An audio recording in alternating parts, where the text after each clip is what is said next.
You are listening to Historyman, where we walk in the footsteps of heroes and proclaim freedom reigns. We continue our episode with Tray Dunaway and smallpox in the 18th century and how it was eradicated. So welcome again, Tray. Thank you, Eric. Good to be back with you. I can't, because this is the exciting part about smallpox fighting. I mean, this is the battle that occurred all throughout the 18th century until its ultimate victory just after the turn of the 19th century. And I think our story left off after we talked about the English lady, the slave, the Boston minister, the physician. I think we left off at about 1721 in Boston, right, where a young doctor figured out how to protect his son. And he offered this protection to Boston residents. And what he discovered with his treatment, if you naturally got smallpox in Boston in 1721, you had about a 14% mortality. And that's just by you picking up smallpox, generally through the lungs. But if you engrafted the smallpox, which is what Dr. Boylston did, that mortality dropped to 2.5%. Well, I've got to ask, and maybe you know the answer, maybe you don't know the answer, but he used his son as a guinea pig in this situation. Did he know the percentages before he actually used the son as the guinea pig? Only from what he had read. Okay. Only from what he had read. But you know, people are willing to go to great lengths to go to the Laetrile clinics, for instance, in Mexico as a cancer treatment in our lifetimes. Okay. Because it's a shot. And if you know an epidemic's coming through and you can mitigate that, people are willing to do a little bit of experimentation. Wow. I mean, just look at all the protein and look at all the dietary supplements you can buy, none of which are FDA approved, but they don't make any claims. But think of people that buy the dietary supplements and the special potions and things that make part of you grow bigger or smaller or whatever. People are people, and they were that way in the 18th century as well. Wow. Okay. So you had regulations, or even we talk about today with COVID, where certain places you have to quarantine before you go. Well, they had those same regulations in the 18th century. There were legal restrictions to inoculation, which were common in New York and New England and in the South, including Charleston. Regulations were a little more lax in the middle colonies. And in Philadelphia, quarantines were rare and restrictions on variolation were essentially non-existent. So you had different governments, different entities in the colonies, which would allow you to do these experimentations, which wouldn't allow you to do it. Again, it's your government here to help you making decisions that is not without really a knowledge of, number one, nobody knew what caused smallpox at the time, but a knowledge of what a proper medical treatment would be. Does that sound vaguely familiar with politicos telling you things that seem to be unproven or false at given times? And nothing has changed, Eric. Nothing has changed. Yeah, well, it's a tough balance, is it not, between your population being scared and your leaders trying to taper down that paranoid atmosphere. It's exactly the same. And they're trying to minimize it, but yet because they don't have a solution, it's a lot of hope and promise and future predicting, but they didn't even know what caused the disease, right, or much less how to treat it. But this went on with inoculations and variolations. Let me explain the difference. If you inhale smallpox and it goes into your lungs, it can immediately spread. If you get it through a cut or through a breakdown in your skin, it will cause a local reaction and a slower growth, allowing your immune system to have time to react. And that immune system, through that cut, that inoculates you from the inhalation? It would inoculate you from the virus, whether it was inhaled or any other mode of transmission. Okay. Right. But again, if you take a deep breath of COVID, you're going to be a world of hurt, the same way you would have been with smallpox. Okay. All right. But in this instance, what Dr. Boylston did is he took pus from an infected smallpox sore and he put it into the skin of his patients. They would have a local reaction to the smallpox. They would get a skin infection around that. Is this like the TB test? Kinda. Okay. Kinda. All right. but you would get a local infection, but it would not systemically spread rapidly. Okay. So your body's immune system would have time to mount defenses and to protect you from death, because you give the body time to react to the infection, to build up the immunity systems that our body is designed to have without being overwhelmed by a viral overload. So by 17,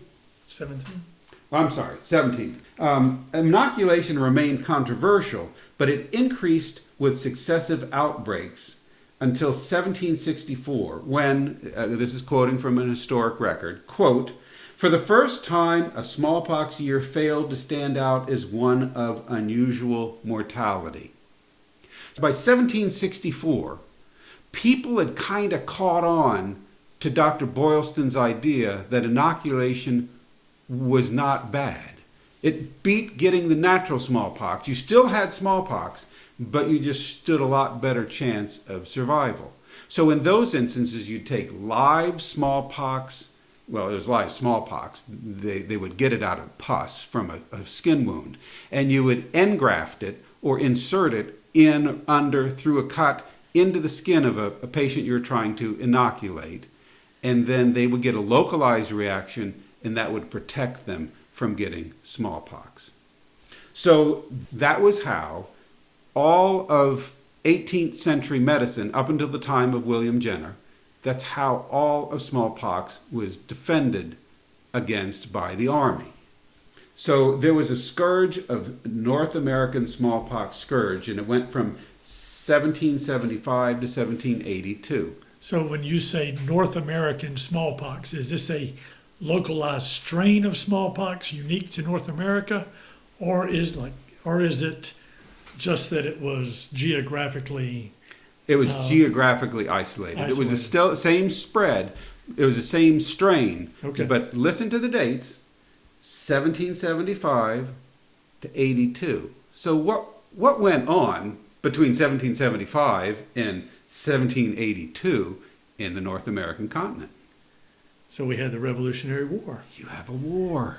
And you see, wars allow disease to spread more rapidly because you have lots of transients, people coming and going. There is deprivation. People don't eat well. They can't take care of themselves. They're more susceptible to disease. So any time in history when you have a war going on, you will find an uptick in naturally occurring transmissible infectious diseases. I think on the outside we think, okay, well, everybody's just staying in place and the war is happening around them, but there were vast migrations of people from the north to the south, from the south to other parts to get away from the war. So there is a vast migration back and forth with armies, with citizens trying to flee that particular area. So I can see where that became an issue. That's exactly right. In 1780 in Charleston, there was a smallpox epidemic, and that was after 20 years of absence of smallpox in Charleston. Well, what was going on in 1780 in Charleston? You had a British-occupied city. And certainly, if not from the troops that actually came into Charleston in 1780, but you had a lot of commerce going back and forth with the British islands and British ships coming and going at a probably a more rapid rate than in previously. Sure. And with the deprivations of war, it was a setup for smallpox. So all of this is totally predictable, and it certainly was in the 18th century. Wow. So Washington actually had his troops inoculated. When they were in Valley Forge, he had these troops inoculated because he understood that if he could prevent having smallpox spread among his troops, then he would have a better chance of having a fighting unit that would not be disturbed by smallpox. Well, how did Washington make that happen? He had soldiers in New England all the way down to Florida, right? I mean, they're going back and forth in Florida as well. But how did Washington inoculate all his troops? Well, remember, I'm a general surgeon. Okay. Washington was just a general. but he could order his troops, and this happened at Valley Forge. Okay. So again, wintertime, Right. confinement, Right. closed spaces, middle of a war, people without proper nutrition, couldn't stay warm. It would be a perfect breeding ground for an infectious disease like smallpox. So he could order his troops to undergo the inoculation. So come spring, he's got healthy and happy. Well, I don't know how healthy or happy they were, but they were certainly not infected with smallpox. So Washington could just order that and make it happen. Have you seen those orders that he sent out and maybe? I have not. Okay. I have not. Right. But he was in charge, and he told them to inoculate, Sure. and that's what they did. You know, even smallpox in South Carolina, remember, Gates had 3,000 troops, 2/3 were militia. Cornwallis had about 2,000 troops, 1/3 were militia. They were treated to Hillsborough with 700 men. 1,000 were left prisoners to Charleston prison ships. And Camden became the smallpox center for Patriot prisoners with jail and prison pen is what it was called. So you had, again, this is where Andrew Jackson was here in Camden as a young man, and he and his brother Robert had smallpox when he was imprisoned in the Camden jail. Andrew Jackson survived. His brother Robert died, which didn't really endear him to the British No. for putting him and his brother into jail. That's right. Where his brother Robert died. So again, smallpox follows diseases and armies, and that's exactly what had happened in the colonies, even here in Camden. So this was a smallpox center. When it turned out that it seemed Kershaw County and Camden were the epicenter of the COVID outbreak in March, it's not the first time Camden has been an epicenter of an infectious disease, smallpox included. Ironies of history there. So, Well, again, history, nothing ever changes. Right. So it's just a different disease, a different era, a different time. But that is the story about how smallpox was partially defeated in the colonies. You had a series of events that started off in Turkey and with an African slave who knew how to defend against smallpox in their own culture, in their own society, and that information was transmitted, and through the laborious process, think FDA approval for a vaccine, science takes time. You don't want to jump into something that's going to cause more harm than good. Same thing went on then, and that brought variolation into effect. And that is how smallpox was mitigated. It wasn't defeated, but it was mitigated in the colonies in the 18th century by this slow, steady transmission of scientific evidence, again, without the knowledge of what a virus or a bacteria was, but just through common practice and sharing other cultural information.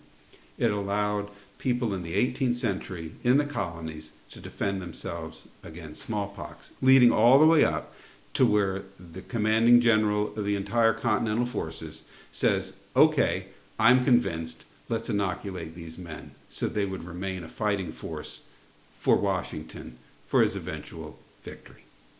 very good. Thank you so much.